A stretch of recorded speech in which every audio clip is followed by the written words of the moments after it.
Coming up on a special spooky edition of Sports Extra. The NCAA responded to UNC's answer to its notice of allegations. We'll talk about why that's a bad omen for Carolina athletics. And speaking of bad omens, this could be the first women's soccer graduating class to not win a title in 4 years. Raleigh residents are running, not for their lives, but for a good cause at the Day of the Dead 5K. All that and more, Sports Extra starts right now. Woo! From the University of North Carolina School of Media and Journalism, covering the full range of Tar Heel athletics, this is Sports Extra. Boo! Hope we didn't scare you too much. Welcome to the 2016 Halloween edition of Sports Extra. I'm Caleb Waters. And I'm 15-time world champion Rivers Upchurch. We have so many critical late-season conference showdowns, it's almost scary. But maybe the most frightening thing of all is the growing tensions between the NCAA and the university. Now for more about this, we bring in Brett Thompson dressed as UNC football coach Larry Fedora. Brett, what's the latest on this never-ending nightmare of an investigation? Well, thank you very much, Caleb. Well, despite the fun and games we're going to be having on today's show, this actually is a very serious situation developing between Carolina and the NCAA. Now, the most recent development in this whole scandal dates back to last April. The NCAA released its amended notice of allegations charging Carolina, most notably with lack of institutional control. Now, the university responded in August strongly, stating that this is an academics case, not an athletics case. They basically told the NCAA, stick to sports. They said this is out of their jurisdiction. They cannot charge them based on academic departments doing wrong things. And they noted that not only athletes were taking the classes, regular students like you and I, they were the ones in there as well, and it was not the majority of the athletes. Now, the NCAA did release a response last week stating this is both athletics and academics. They basically told the university that it's not a matter of what the athletics departments did, but how they responded to what happened. Or their lack of response, really. And they cited the fact that it was the professors and the athletic administrators going back and forth about, oh, well, my athlete needs this grade, they need to remain eligible. That's what the NCAA is trying to charge UNC with and potentially give them sanctions. Now, while all of this is happening, while this is going on one hand, and the other hand, the NCAA this past Thursday seems to be moving towards the academic side of things. They voted on a new policy to reward schools based on academic success of their athletic programs. This money will come from the TV revenue, and it will be distributed first time ever to schools based on academics. Now, this will come off of a few factors. Athletic progress, great for one. It needs to be at least 985 for them to go through this. Now, this is a team-by-team basis. Football's got its own, basketball's got its own, soccer's got its own. Each team has its own APR. It's based on the retention and the eligibility of athletes on a year-to-year basis. Another thing to keep a track of is the graduation success rate and the federal graduation rate. This kind of includes transfers that come in for that fifth year of eligibility. Now, Friday, UNC, Bubba Cunningham did fly up to Indianapolis to meet with the NCAA. It was a procedural meeting. It was behind closed doors, so we don't know exactly what was discussed, but we do know that it was regarding the potential sanctions that the school could see based on all of these allegations. And, you know, it's Halloween. It's always a scary time. It's especially scary for UNC because looking at all of these factors, the way the NCAA is moving towards an academic, standpoint of things, got to think that sanctions will come out of this. Caleb, back to you. That was Brett Thompson in studio, and yes, he's a Tar Heel. Well, the football team didn't play this weekend, but we thought you should never miss a chance to see football analyst Paul the Bandman Beam in a Mickey Mouse outfit. Hi, everybody. I'm Mickey Mouse. Wow, Paul, that was actually pretty good. Mickey Mouse is a role I was born to play. If you're watching out there, Disney, I'm for hire. All right, Paul, slow down. Easy there, bud. You have a job to do right now, and that's to tell us what's up with the Tar Heels next week versus Georgia Tech. I'm sure every ACC football fan knows the Yellow Jackets run a wishbone-style option offense. Georgia Tech is an engineering school, and let me tell you, Tech head coach Paul Johnson is one heck of an engineer of the triple option attack. The option offense is based on misdirection, and it's nearly impossible to anticipate what the offense is going to do. Assignment defense is the key. I'll use an example from the UNC Georgia Tech game last year to show you what I mean. There needs to be defenders responsible for the quarterback, fullback, and the wingback. Once we get to the QB fullback mesh point, you'll see that Tech QB Justin Thomas is trying to read defensive end Mikey Bart. Bart is going to fake like he's going after the fullback, but he stays outside because he's assigned to the QB, and linebacker Kason Collins fills the hole as he's assigned to the fullback. Thomas decides to keep the ball, and Collins uses good play recognition to dismiss the fullback and go after Thomas. Down at the bottom of your screen, you're going to see cornerback Des Lawrence come down and set the edge, which forces the wingback back inside in the direction of Bart. There's absolutely nowhere to go with the ball, and Justin Thomas ends up coughing up the rock. So some pretty spectacular run defense right there, but Carolina has really struggled against the run again this year. Are the Heels going to be able to hold up and stop this Georgia Tech option offense? Rivers, I don't think Carolina's rush defense is getting enough credit. I think they're capable of doing the job against the option. Well, I'm guessing that you're expecting the Heels to stop the Yellow Jackets in their tracks and roll on to the 7th win of the year. River, I wouldn't say stop Tech in its tracks. The Yellow Jackets do average nearly 250 yards on the ground per game, but the Heels desperately needed to get some guys on the defensive side healed up, and I think the bye week has allowed them to do that. I expect Mitch Trubisky, or Mr. Biscuit, to take advantage of a mediocre Georgia Tech pass defense and hit the 300-yard mark for the 5th time this season. I have UNC cruising 38-24. Well, that's Mickey Mouse football analyst Paul Beam in studio. Thanks, Paul. Well, there are a lot of scary things out there. Spiders, climate change, a cage match against John Cena, footage of Chris Jenkins' national championship buzzer beater. You get the idea. But if you're on the women's soccer team here, you're shaking in your cleats about possibly being on the wrong side of history. Keegan Matheson has more. Since 1979, Anson Dorrance has coached the women's soccer team to 22 national championships. This year, the pressure to win a national title is at an all-time high. The most recent championship was back in 2012. So if the Heels don't win the championship this year, it would be the first graduating class without a title. But the hopes are high. I think that was the goal that I had in coming here and that all of us have in coming here. So, I mean, every year it's different. Every year all the teams are different, and they've gotten better and better every year. But I think we have a really good shot this year, so we're excited.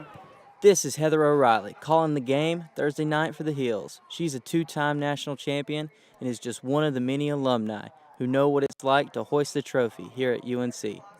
Surprisingly, Coach Dorrance feels no burden to win another ship. And I would never put the pressure on them to have to win a national championship, not even for themselves. So I'm very proud of my kids, and I would love for them to achieve their potential. If that involves a championship, so be it. But if not, again, I couldn't be more excited about how much better they've come each week. This entire organization knows what's at stake this postseason, and with the dominating ACC tournament win on Sunday, the Heels seem to be in postseason form. In Chapel Hill, I'm Keegan Matheson reporting. Now, a national championship isn't the only thing that has eluded this group. Prior to Friday night, the team had dropped 7 straight matches to Florida State, so the Heels hope to exorcise the demons against the Seminoles on senior night. Fetcher Field was packed to the brim with fans hoping to see the Tar Heels clinch a final ACC win on senior night. Like a typical match against the Noles, this was a pretty uneventful one. North Carolina attempted a total of 10 shots with little luck, but freshman Madison Schultz scored the only goal of the game on the putback from junior Megan Buckingham's shot. This was Schultz's first ever goal as a Tar Heel. Pretty good reason to celebrate. Carolina comes away with the 1-0 victory. And that win against the Noles clinched a home quarterfinal game for the Heels in the ACC tournament. Sunday, they hosted the UVA Cavaliers in a rematch of their 1-1 draw earlier this season. Madison Schultz struck again, first catching the goalkeeper off guard and scoring her second goal of the season. Sarah Ashley Furstenberg was next to expose the Wahoo defense, hustling to a score with just 17 seconds left to put an exclamation point on the first half. And then, after halftime, a Carolina corner kick somehow finds its way into the back of the net to help seal the game for the Heels. UNC advances to the ACC tournament semifinals. Joining the Heels in the semifinals are Florida State, Notre Dame, and Clemson. FSU beat Duke to advance and will face Clemson on Friday, and Carolina plays top-ranked Notre Dame and Charleston, also on Friday.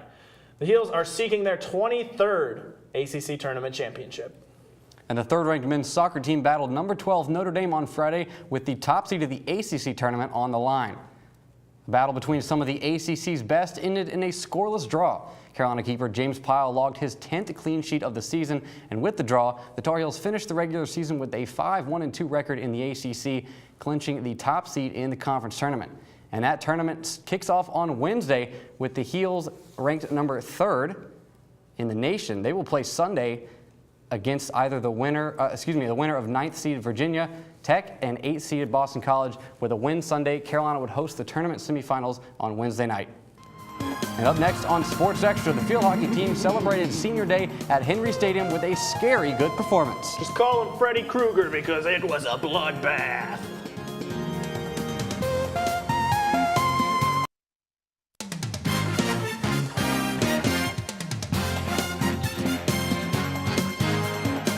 We'll bring you some news that's sweeter than Halloween candy. Basketball is back. And with the men's team starting the season in less than 2 weeks, let's take a look ahead.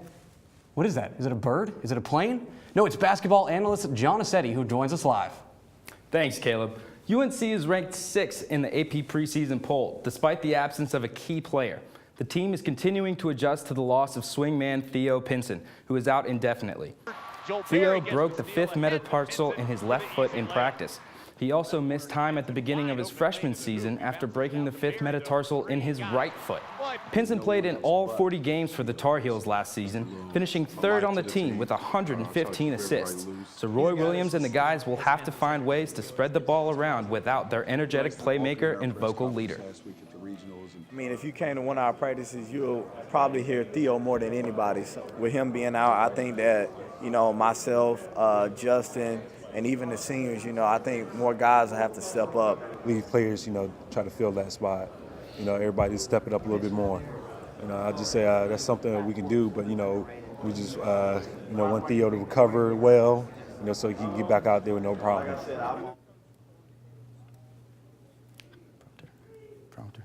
Prompter. Pinson will be on the sideline supporting his teammates at their exhibition game this Friday. Fans can finally get their first taste of action at the Smith Center on Friday when the Tar Heels take on the UNC Pembroke Braves. There will also be a food drive for people in eastern North Carolina who are affected by Hurricane Matthew. So if you're heading to the game, you can bring canned goods if you want to help out. A lot of people can't wait for basketball season, myself included, just so I can get that awful championship game out of my head. The first game of the regular season will be in New Orleans against Tulane on November 11th. Back to you, Ron. Well, great Odin's beard. I'm definitely looking forward to that one. Thanks, John. Now, the 5th-ranked field hockey team wrapped up the regular season this weekend, starting with a road trip to Old Dominion. The Heels controlled the game from start to finish, outshooting the Monarchs 18-12. Lauren Moyer and Marissa Creator provided the only 2 goals of the game, with goaltender Alex Halpin standing tall for the shutout. Final score, Carolina 2, Old Dominion 0. And it was senior day for the Tar Heels, but it was the younger players who dominated against Appalachian State. Of the 9 goals, that's right, 9, the Heels scored on Sunday. 7 came from underclassmen like this Ashley Hoffman strike just before halftime. And senior Lauren Moyer ended her regular season career on a high note with a pair of second-half goals like this one, finding the back post. And after an Appalachian State consolation goal, Afe Anderson had that spooky spinning strike to show him who's boss. The Heels annihilated the Mountaineers 9-1 and head into the ACC tournament with a 15-4 record. We know we have a tall task with Louisville, but we also have a little bit of a revenge factor. That they beat us on their home field. Now we have a chance to play them on a neutral site, and a lot's at stake. And not a bad way to end the regular season. Carolina, the 5th seed in the tournament, looks to keep its hot streak going in the ACC championship against 4th seeded Louisville in Winston-Salem, rep to 3-3-6. With a win against the Cardinals, the Heels would advance to the semifinals against top-seeded Duke on Friday. The 8th-ranked volleyball team took its undefeated ACC season on the road this weekend, starting with a match at Virginia Tech on Friday. The Tar Heels set the tone early with junior Taylor Fricano leading the way with a career-high 7 blocks. And another Taylor Tracy, kept that momentum going with kill after kill, 9 in the second set alone, tying her personal best with 18 in the match. And a third Taylor in the Taylor gang got in on the action. Taylor Leith, just too powerful for the Hokies to handle. Carolina dominates 3-1 for its 11th straight conference win.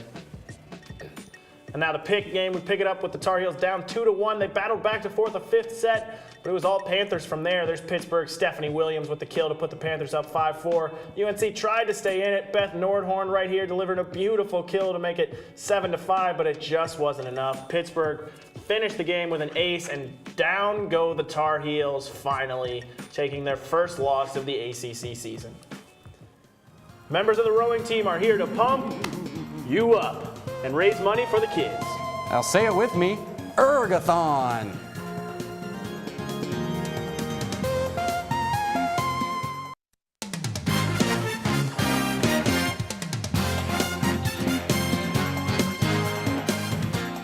All ACC honors for 2 runners following the cross-country championship meet in Cary.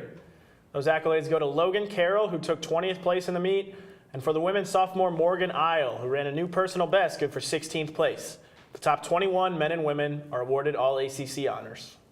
There have been plenty of events these past few days having to do with Halloween. Our reporter Carol Bono shows us a road race that was part of a cultural alternative to pumpkins and goblins.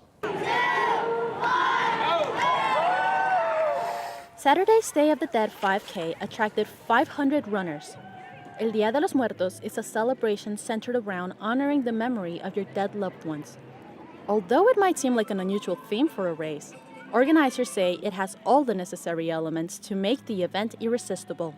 It's a festivity with a lot of colors and textures and rituals and traditions and sounds. I mean, nobody can resist that. For the past 6 years, the event has raised over $55,000 for the Brentwood Boys and Girls Club.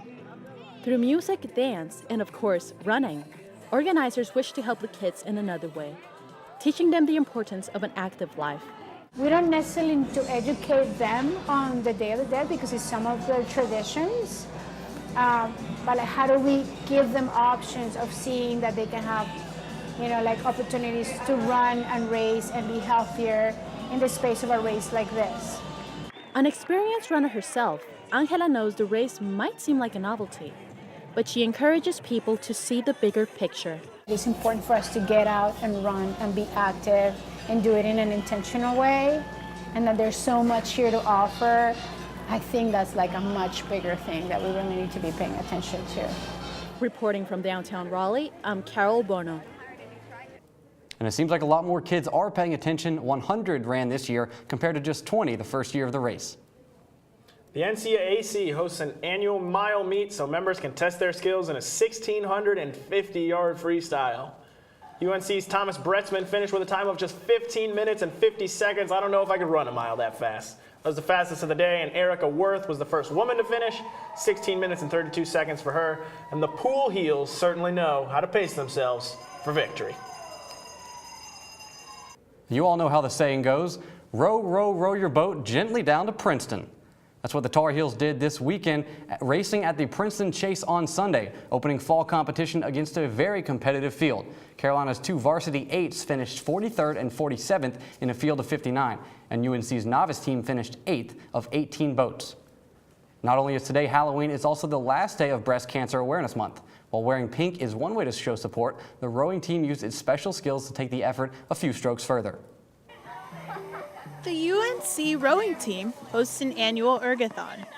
Team members place their rowing machines, called ergs, next to the student union. We teach people how to row. They can row with us. We have other athletic teams, Ramses, that kind of thing come and just make it a really pumped up atmosphere. This year, the rowers sold t-shirts and tank tops and accepted donations for breast cancer research at UNC Lineberger Comprehensive Cancer Center. It is the only fall sports team that donates money to the Lineberger Center. So the money that they fundraise through the ergathon will go towards our breast cancer research programs that we have here, so whether it's going towards clinical trials, whether it's actually going to our researchers in the lab, or whether there's another area of patient care that we can help support those families and patients who are going through the cancer experience. I showed my support for the rowing team by learning how to erg myself. It's more difficult than it looks. Despite being somewhat disappointed with my athleticism, Bowman is thankful for the team's efforts. We have so many times that we'll bring students through the labs, and it helps to keep our researchers engaged, knowing that there's a whole group of people who care so much about the work that they do. It reinvigorates us all. Hoping to bring more students into it than we have in past years to get them fired up about raising awareness for breast cancer. In Chapel Hill, I'm Jess Allen reporting. And the rowing team raised more than $6,000 from the ergathon, and you can still donate to the cause and learn more on the rowing team's website. We've all seen our athletes excel on the field, but how do they stay on top of things in the classroom? Our Dario Malave has more. Being a student athlete comes with a unique set of challenges. Redshirt freshman tight end Carl Tucker says the transition from high school can be intimidating. It's hard in the beginning to be able to distinguish football and school, but like once you get in the middle of it, it works out. Tucker says that those who buy into the idea that professors treat college athletes differently are wrong. They treat me like a normal student. Only time they're lenient with me is when we have to travel. One of the biggest time commitments for student athletes are practices. Senior field hockey player Julia Young explains how she juggles schoolwork and working on her game. Our practice is in the middle of the day when I know a lot of other people are able to take classes or have homework. Right after field hockey, you just have to get on your schoolwork right away. With practice comes physical exhaustion. Senior volleyball player Abigail Curry explains how this affects student athletes. Fatigue obviously hits all of us. It makes a big difference. It can be hard to focus in class. It can be hard to stay awake, especially if you have 8 a.m.s. Athletes aren't in this alone. The Loudermilk Center has numerous faculty members ready to lend their support. One of them is Dr. Michelle Brown, the director of the Academic Support Program for Student Athletes. We start to work with them and provide support for them as they are in the classroom. We start with what we call the MAP, My Academic Plan, and it's based off of students' needs, their courses, and their preparedness. Even though being a student athlete is difficult, these athletes try their best to excel both on the field and in the classroom. In Chapel Hill, I'm Dario Malave reporting. As part of our look at athletes' experience beyond the field, next week, Donnie Holloway will give you a look at how Carolina players deal with the mental pressures D1 athletes face. And when we come back, we're getting close, and Lindsay Sparrow is live on Franklin Street getting ready. In about 2.5 hours, a Halloween madness will ensue, and Carolina athletes will be right in the middle of it.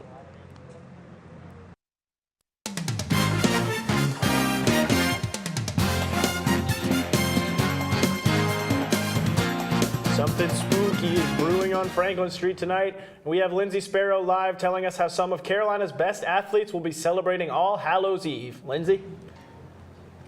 Thanks, Rivers. Unlike you two, I don't have my costume yet, but just in a few hours, thousands of students will be gathering behind me. And if you decide to venture out tonight and you look hard enough, you might be able to spot some 2016 national champions, members of the UNC women's lacrosse team. The official women's lacrosse season might not start until February, but for the North Carolina team, October 31st ignites some fierce and creative costume competition. It's just been a tradition as our lacrosse team. When I came in as a freshman, we were told as a freshman class, you dress up, each class dresses up, and it's a pretty big deal. Everyone's really competitive in what they do. I mean, we compete on the field, we compete off the field. The current senior class has showcased a variety of costumes through the years, from Gatorade bottles to Looney Tunes to the TV show Breaking Amish. And Waters says the preparation for the costumes begins months before Halloween, and those ideas are kept secret from each class. I can only say this because I'm around other senior girls, but we are being the trademark blue cup from He's Not. And Maddie Hoffer says members of the freshman class took a funny, ironic approach to their first ever costume competition. This year we decided to be the Pink Ladies from Greece, and then one girl, our goalie in our class, Jess, is gonna be like the hot Sandy at the end, and that's probably, she's like the most maybe like conserved one out of all of us, so it's supposed to be really funny. Even though these women get pretty competitive, the only thing at stake is team bragging rights. Back to you guys. Rivers, I'm sure with an outfit like that, you're going out on Franklin Street? Absolutely. Franklin Street, the champ is here. And if you want some, come get some. Well, I'm sure no costume is as scary as that old fro you used to rock, so I'm glad that's not in play. That's true. Good thing we took that off. That does it for this edition of Sports Extra. Thanks for watching. You stay classy, Chapel Hill. Task with Louisville, but we also have